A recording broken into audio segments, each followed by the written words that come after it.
seorang pemilik rumah kaget menemukan ular piton sepanjang 15 kaki dalam rumahnya. Apalagi ular itu ternyata bersembunyi dalam dinding ruang tamunya. Somcai saat itu sedang menonton TV pada sore hari. Dia mendengar suara aneh di balik dindingnya. Untuk menyelidikinya, dia menempelkan telinganya di dinding. Dia merasa ketakutan ketika mendengar suara desisan yang mengerikan di dalam dinding rumahnya di Bangkok, Thailand.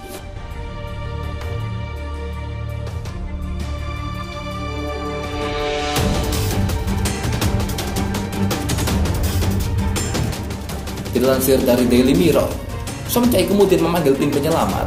Mereka lantas menjebol dinding menggunakan palu.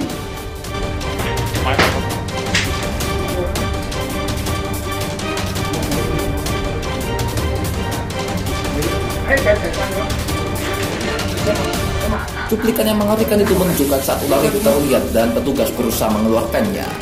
Sungguh kejadian yang mengerikan.